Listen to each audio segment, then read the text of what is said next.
Queridos, abramos a palavra de Deus na carta de Paulo aos Efésios, capítulo 1, e faremos a leitura do verso 6 até o verso 12.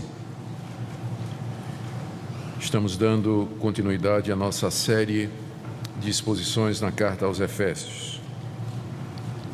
Efésios, capítulo 1, a partir do verso 6 até o verso 12. Depois de falar da atuação de Deus Pai no plano da redenção, Paulo diz no verso 6 que ele fez tudo isso para louvor da glória de sua graça, que ele nos concedeu gratuitamente no amado, no qual temos a redenção pelo seu sangue, a remissão dos pecados segundo a riqueza da sua graça, que Deus derramou abundantemente sobre nós em toda sabedoria e prudência, desvendando-nos o mistério da sua vontade, segundo o seu beneplácito que propusera em Cristo, de fazer convergir nele, na dispensação da plenitude dos tempos, todas as coisas, tanto as do céu como as da terra. Nele, digo, no qual fomos também feitos herança, predestinados segundo o propósito daquele que faz todas as coisas, conforme o conselho da sua vontade, a fim de sermos para louvor da sua glória. Oremos. Pai, nós estamos diante de Ti nessa noite, mais uma vez. Já cantamos louvores a Ti, Te adoramos, Te oferecemos orações, nossa confissão, ouvimos relato da Tua obra em campo missionário. Queremos agora orar pelo nosso país, pensando nas manifestações de hoje, pensando, ó Deus, no futuro da nação, da crise política, econômica que se avizinha. Tenha misericórdia do povo brasileiro, tenha misericórdia de nós, do nosso povo. Oramos pelas autoridades constituídas, da humildade, ó Deus, dá desejo de buscar o bem do país, dar, ó Deus, desejo de cumprir a Constituição e a lei. Pedimos, ó Pai, que aqueles que estão em autoridade se lembrem que esta autoridade é delegada e que um dia haverão de prestar contas a Ti de como exerceram o domínio e o governo. Ajuda-nos como igreja a Ti servir sob toda e qualquer situação. Lembramos dos nossos irmãos que vivem em países onde não existe liberdade de religião, liberdade de culto. Oramos pelos mártires nos países muçulmanos, por aquelas igrejas que estão sendo perseguidas. Dá-lhes a Tua bênção, a Tua graça, que permaneçam fiéis até a morte para herdar a coroa da vida. E pedimos também que o Senhor nos abençoe agora na compreensão da Tua palavra, que a exposição dela traga luz ao nosso coração, em nome de Jesus. Amém. Queridos, essa é a segunda mensagem na série de exposições na carta aos Efésios. Na primeira mensagem, na mensagem anterior, nós vimos que Paulo escreveu essa carta quando estava preso em Roma, com o propósito de confortar a igreja de Éfeso e outras igrejas que estavam preocupadas porque tinham ouvido a respeito da sua prisão. E o seu tema na carta é mostrar que a igreja é o grande plano de Deus, que desde a eternidade Deus planejou ter um povo para si.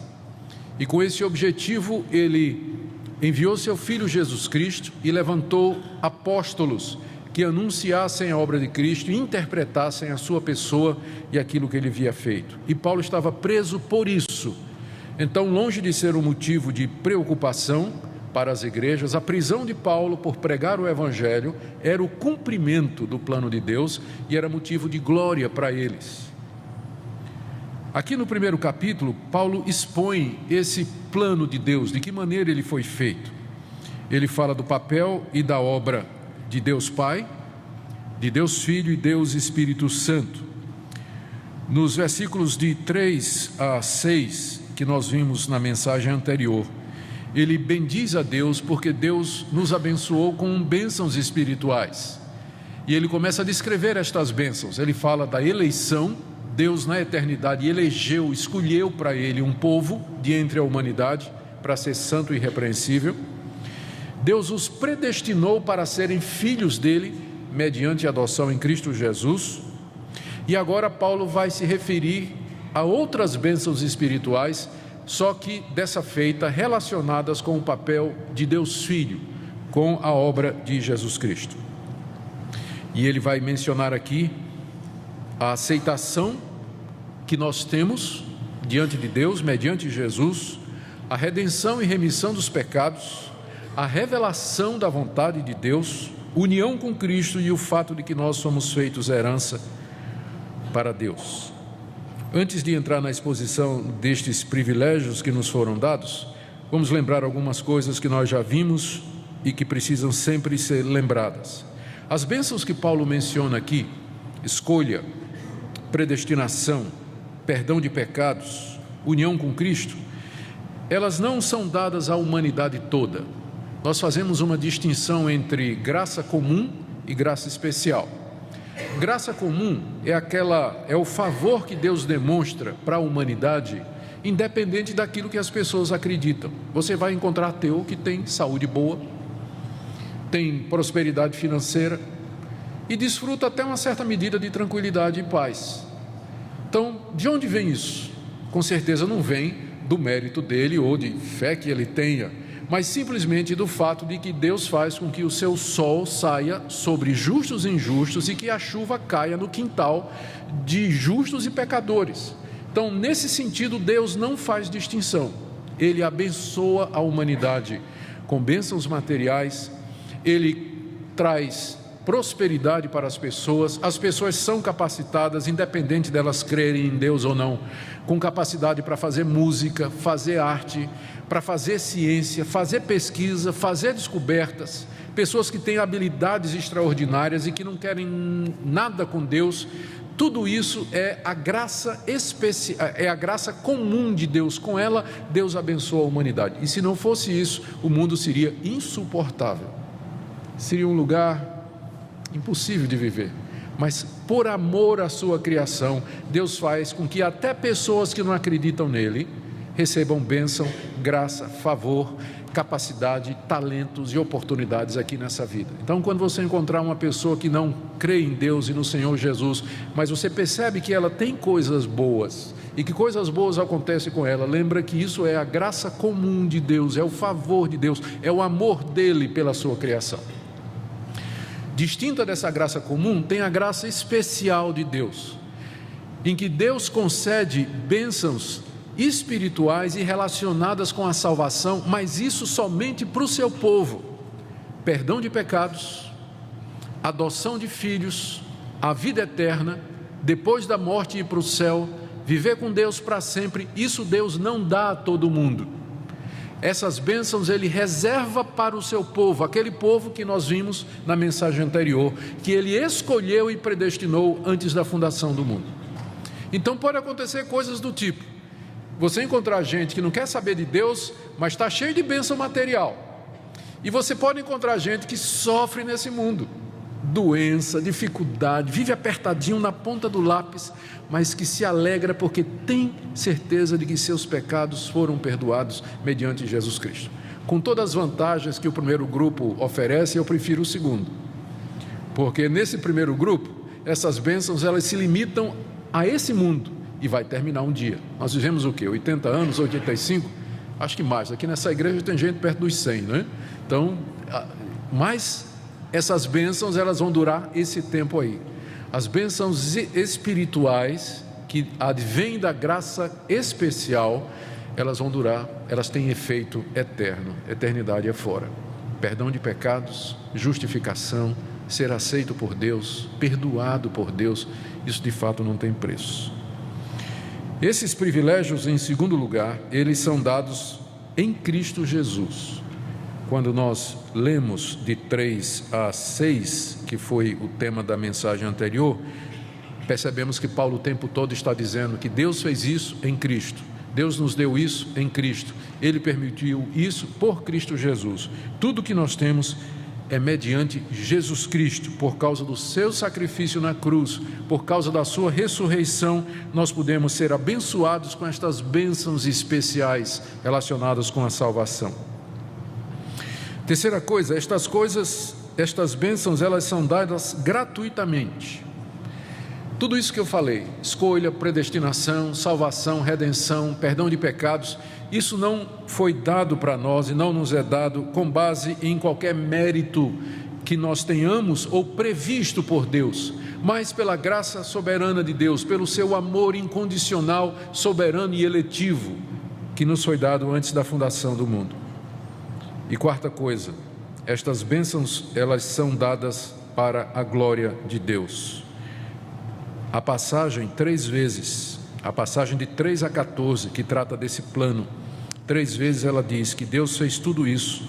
Verso 6, para louvor da glória da sua graça. Verso 12, para louvor da sua glória. Verso 14, em louvor da sua glória. Tudo é para a glória de Deus. Tudo para a glória de Deus. Dito isso, irmãos, vamos passar então a ver o que Paulo nos diz sobre mais bênçãos que nos são dadas na pessoa de Cristo. No verso 6, Paulo diz assim, que Deus fez tudo isso para louvor da glória da sua graça, graça que Ele nos concedeu gratuitamente no amado. O que é que Paulo quer dizer com isso?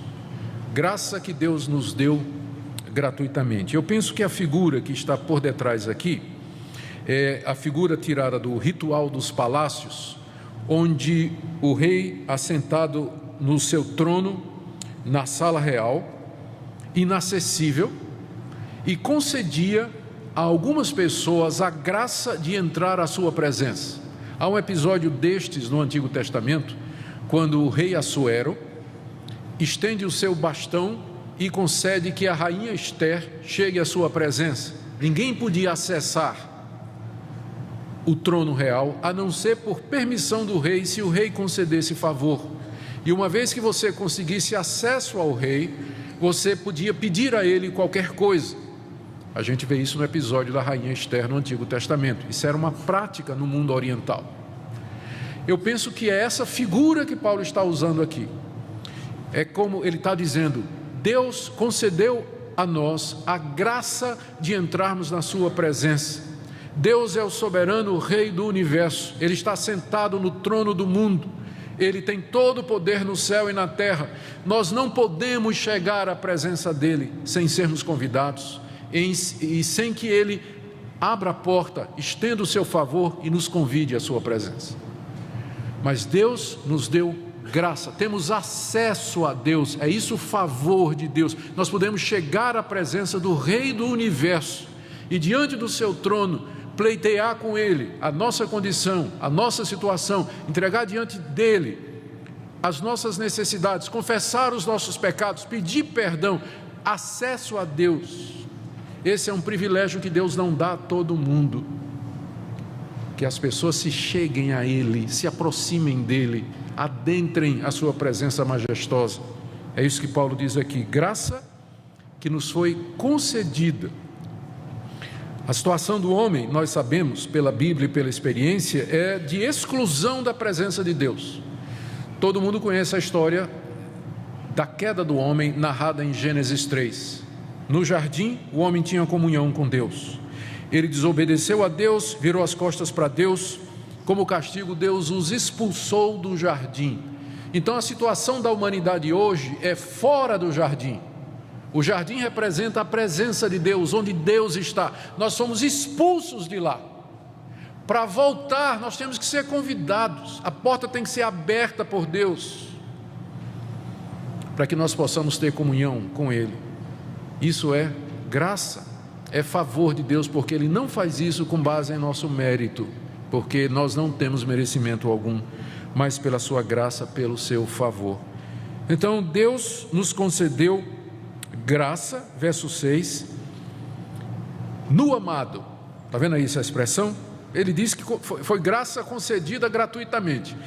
É meio que uma redundância, né? Porque toda graça é de graça. É como se Paulo tivesse dito, de graça grátis, né?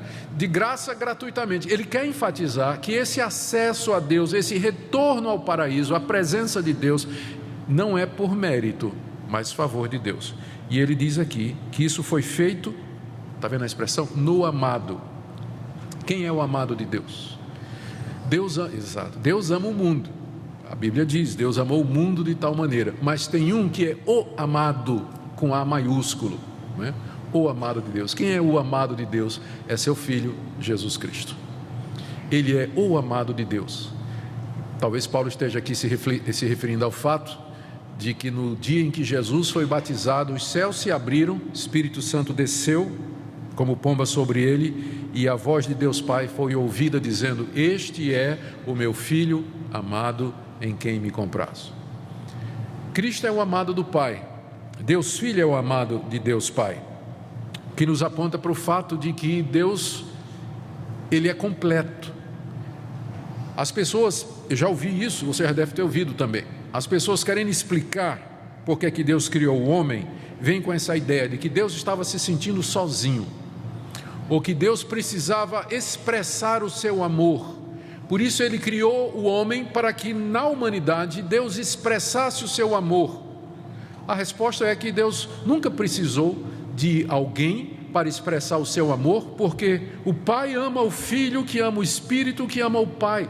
Deus é triuno, são três pessoas que subsistem num único Deus, e eles se amam, eles se fazem companhia, se eu posso dizer assim. Então Deus nunca se sentiu sozinho e nunca precisou de nada fora dele para ser completo e feliz, porque é a Trindade, eles se comunicam, se conhecem, se amam, se relacionam.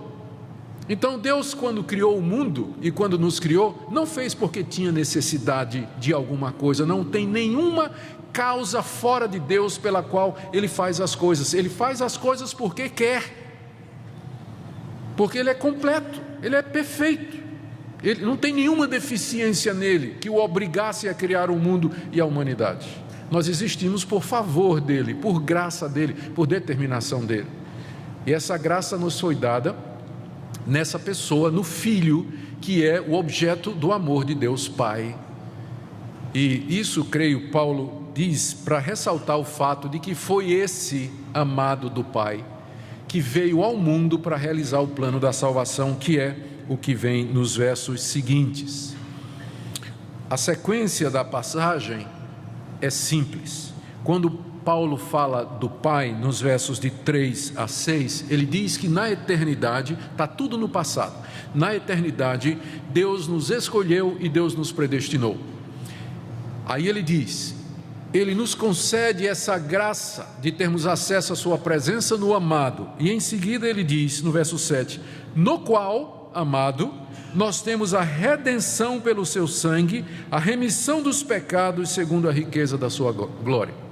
Agora o cenário muda. Até o verso 6 ele estava falando de Deus Pai na eternidade, mais ou menos como um arquiteto em cima de uma prancheta. A ideia é essa, não imagina o arquiteto em cima de uma prancheta, fazendo os planos, idealizando o que é que ele vai fazer. Deus fazendo isso na eternidade, planejando a igreja. Agora chegou a vez de Deus Filho. Deus Filho vem ao mundo para concretizar no tempo e no espaço o plano que Deus havia traçado na eternidade. E de que maneira ele fez isso? E qual é o resultado disso? Primeiro, nele nós temos a redenção. O que é a redenção? O plano de Deus, feito na eternidade, de ter um povo para si, ele tinha um problema, entre aspas, eu estou usando uma linguagem humana, né? Porque Deus elegeu e predestinou pecadores para serem dele, para serem o povo dele, para receber estas bênçãos. Mas como é que pecadores podem se relacionar com um Deus santo, poderoso, justo, verdadeiro e reto nos seus caminhos? Nós que somos corrompidos, inclinados a todo mal, somos o oposto de Deus. Andarão dois juntos se não estiverem de acordo? Como é que eu posso me relacionar com esse Deus, chegar à sua presença? Então era preciso que nós fôssemos redimidos dos nossos pecados que nos separam de Deus. E essa é a parte de Deus Filho. O amado desceu da glória, assumiu uma natureza humana, se tornou como um de nós, e no seu sangue, verso 7, ele nos deu a redenção, ele nos redimiu. Eu acho que Paulo aqui está pensando na redenção de Israel no Antigo Testamento, porque é a mesma coisa. O povo de Israel estava debaixo do cativeiro dos egípcios. Deus mandou Moisés para libertá-los.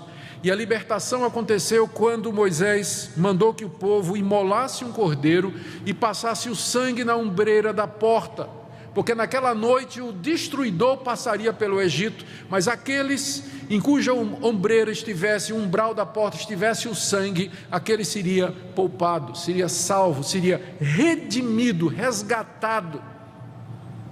E foi isso o que Cristo fez por nós. Deus mandou seu Filho, que com o seu sangue colocado sobre nós, nos livra da ira de Deus que nós merecemos. Ele nos redime, ou como Paulo ainda explica no verso 7, ele traz a remissão dos pecados. O que é remir pecado? É pagar pecado. Pecado tem que ser remitido, ele tem que ser pago, ele tem que ser quitado, para que nós possamos ser de Deus e ter comunhão com Deus. E foi isso que Deus Filho veio fazer. Ele assumiu a figura humana, ele se tornou um de nós, para que nele Deus cumprisse toda a justiça, para que pelo seu sangue nós pudéssemos ser redimidos e resgatados para pertencermos a Deus. No qual, verso 7, temos a redenção pelo seu sangue, a remissão dos pecados, e isso segundo a riqueza da sua graça.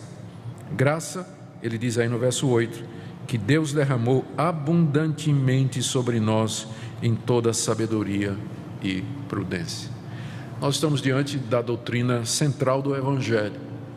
O Pai planejou e o Filho executou. Foi isso que ele veio fazer. Com o seu sangue, ele nos redime e traz perdão de pecados. Sem derramamento de sangue, não pode haver perdão de pecados, ou o seu ou de Cristo. Mas sem derramamento de sangue humano, não pode haver perdão de pecados. Deus mandou o seu Filho e com o seu sangue nos redime. Se você não crê nele, se você não recebe, não aceita, será o seu sangue que vai pagar pelos seus pecados eternamente no sofrimento eterno. No sofrimento eterno no inferno. A outra bênção que Paulo menciona em seguida, está aí do verso 9 até o verso 10, é que Deus em Cristo nos desvendou o mistério da sua vontade. Deus tem uma vontade, a vontade aqui é esse plano que Ele fez lá na eternidade, sobre a prancheta, e que Cristo veio executar. Só que essa vontade de Deus, que é o seu plano, é um mistério, porque, como eu disse, Deus é inacessível do nosso ponto de vista, nós não podemos chegar a Ele, muito menos saber os planos dEle, o que é que passa na cabeça de Deus, nós não temos a menor ideia de fazer isso. Então Deus nos desvendou o mistério da sua vontade. Desvendar significa tirar o véu. Imagina uma coisa coberta com um véu, você não consegue contemplar os detalhes, não sabe o que é que está ali, o véu é tirado e de repente você vê com clareza. É isso que Deus fez em Cristo. Ele tirou o véu e revelou qual é o seu plano. Esse plano misterioso que Ele concebeu desde a fundação do mundo, antes da fundação do mundo. Verso 9, Ele nos desvendou o mistério da sua vontade. Os povos andam na cegueira do seu entendimento. Os povos não conhecem a Deus e não sabem os seus planos, não têm a menor ideia do plano de Deus. Eles fazem ou tentam fazer os seus próprios caminhos, têm suas próprias ideias, concebem suas próprias religiões, fazem os seus deuses e os seus líderes, os seus ídolos, mas Deus deu ao seu povo o privilégio de conhecer a sua vontade. Esse é o tipo de bênção que Deus não dá a todo mundo, mas Ele dá ao seu povo escolhido, eleito, predestinado, pelo qual Cristo morreu. Não somente nos dá salvação e perdão, mas conhecimento. Então quem é de Cristo, ele sabe por que é que o mundo existe. Ele sabe de onde veio, onde está e para onde vai. Ele sabe por que as coisas acontecem. Ele sabe que há um Deus que está agindo no mundo. E esse conhecimento, ele traz paz, ele traz tranquilidade, ele traz norte para a vida. Gente, o mundo está perdido, as pessoas estão desnorteadas. Elas não sabem quem são, algumas acham até que vieram do macaco, né? As pessoas não sabem quem elas são, qual a origem delas. elas estão perdidas, não sabem a finalidade, e aí acabam fazendo o que tem para fazer, pensam que estão no mundo para se divertir, para ganhar dinheiro, para gozar a vida, aproveitar o que a vida tem de bem, de bom, e se possível fazer bem a algumas pessoas, então limitam, a visão delas é reduzida ao presente, ao material, aquilo que elas conseguem ver, experimentar e tocar. Elas não têm a visão ampla da história, do plano de Deus, de uma eternidade que foi de um momento em que Deus criou todas as coisas com um plano e projeta a humanidade para a eternidade afora, um plano maravilhoso do qual nós fazemos parte. Ser crente é mais do que ser salvo, é entender o mundo, por que é que ele funciona, é ter resposta para estas grandes questões da vida. O que é que nós somos? De onde viemos? O que é que estamos fazendo aqui? Deus nos desvendou o mistério da sua vontade. O cristão, por definição, é alguém que era cego, mas agora vê. Ele agora entende. Tudo agora faz sentido.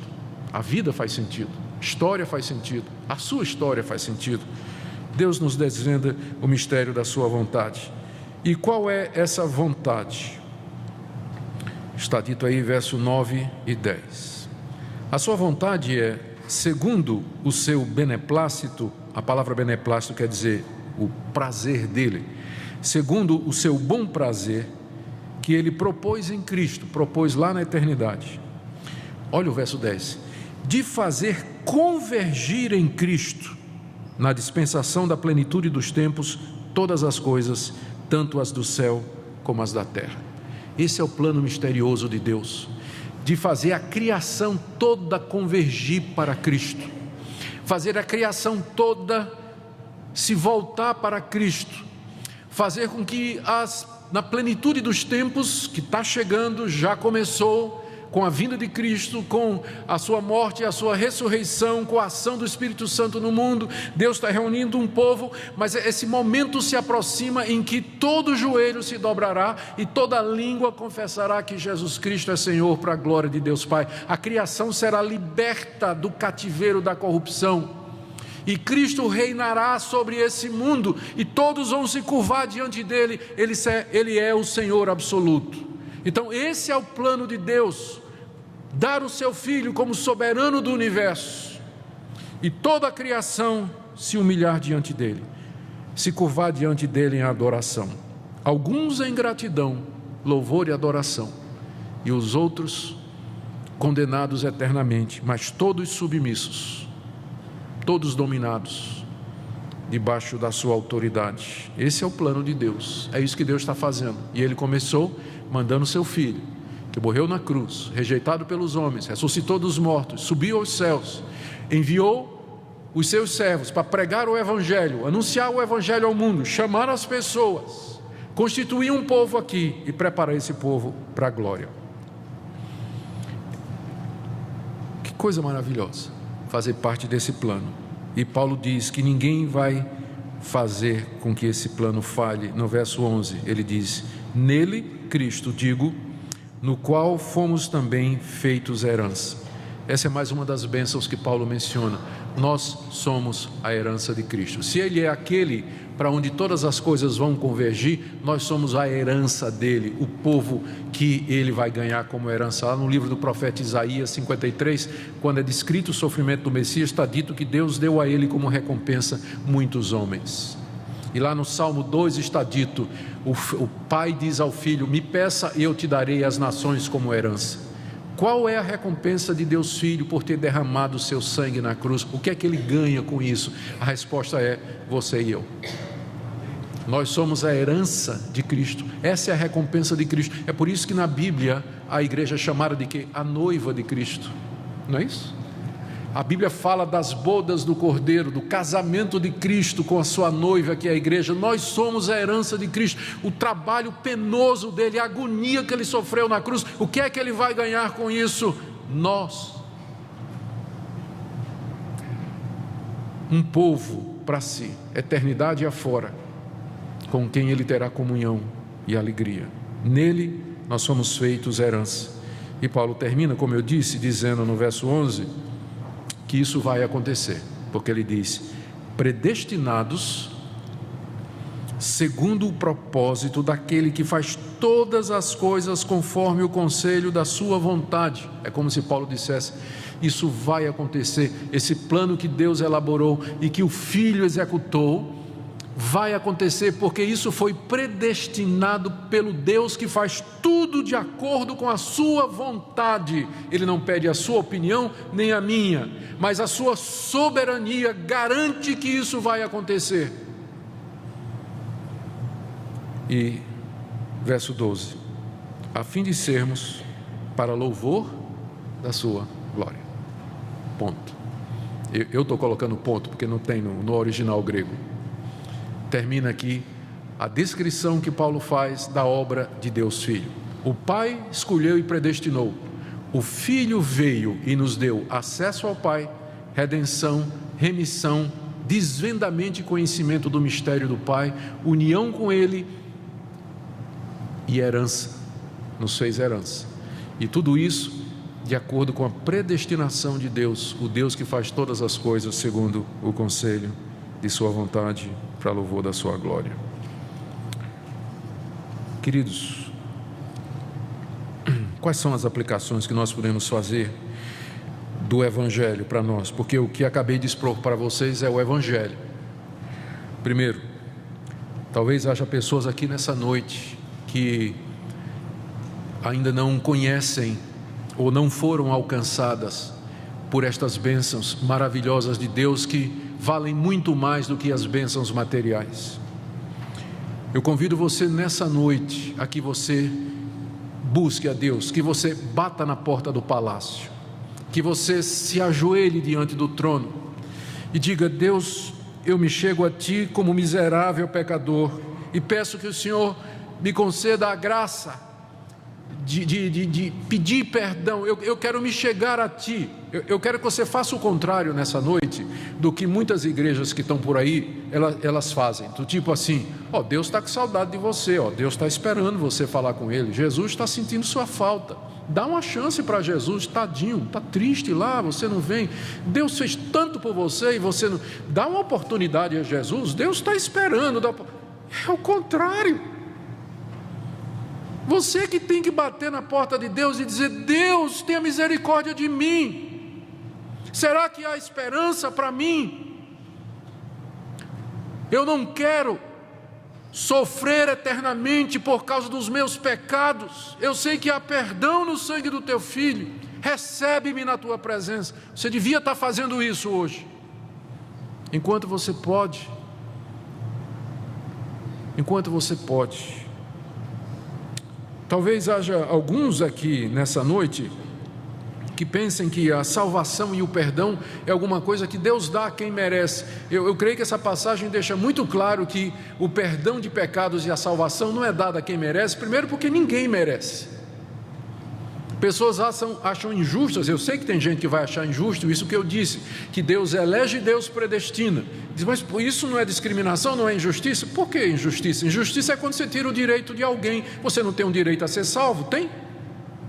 Você não tem direito a ser salvo. Você é um pecador, quebrou a lei de Deus por pensamento, palavras e obras, sua vida toda.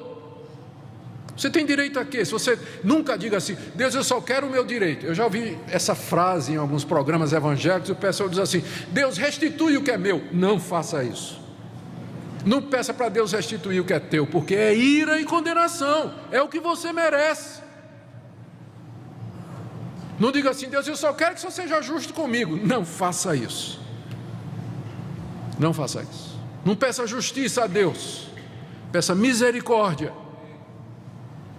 Peça que Ele tenha misericórdia de você, compaixão de você, porque não é pelo seu merecimento. Se Deus fosse dar o seu merecimento e o meu, nós estaríamos todos condenados. Deus não é injusto, porque Ele não está tirando o direito de ninguém.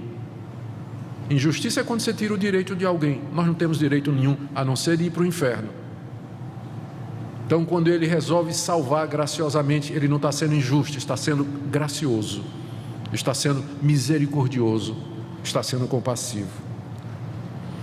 Talvez aqui nessa noite Há pessoas que um dia experimentaram esse amor de Deus, passaram por uma experiência espiritual, conheceram a Deus, a mente se iluminou, o coração se aqueceu, sentiram uma mudança na vida, mas isso durou algum tempo, e logo depois os velhos hábitos continuaram ou cresceram, e hoje como que aquela experiência e aqueles momentos são parte de um passado, e hoje a pessoa não está vivendo mais em comunhão com Deus, não está andando mais nos caminhos de Deus. Eu quero dizer que depois disso aqui não resta mais nada.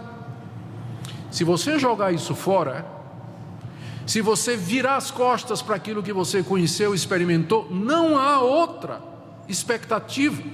Aqueles que foram iluminados, aqueles que participaram e caíram e rejeitaram, não há possibilidade de renová-los para arrependimento. Ou é isso aqui, ou nada, e o nada aqui representa condenação e inferno. Quem sabe nessa noite Deus não está lhe dando a oportunidade para que você se arrependa e você venha. Esse Deus gracioso, misericordioso e bom, que tem prazer em perdoar. Deus não é um Deus tirano, que tem prazer sádico em mandar os seres humanos para o inferno, mas Ele é um Deus que tem prazer em atender. A Bíblia diz que Deus não despreza o coração contrito e quebrantado. Quem se chega a Deus assim será aceito por Deus. Será aceito por Deus. E por último, irmãos, é isso que significa ser cristão.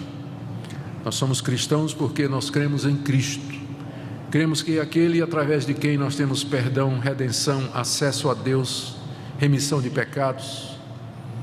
Essa é a razão pela qual nós estamos aqui nessa noite, para render graças a Deus que nos enviou o seu Cristo, porque através dele nós podemos ter perdão de pecados, que vale mais do que todas as bênçãos materiais que porventura tenhamos aqui. Por isso, nessa noite, a minha oração é que Deus console você, Deus conforte você no meio da doença, no meio da dor, do sofrimento, do aperto financeiro, das dificuldades. Se você tem Cristo, se você o tem como Redentor e Salvador, isso deveria ser um grande consolo para a sua vida. Um grande consolo para a sua vida. Que Deus assim nos guie e conforte os nossos corações nessa noite. Amém.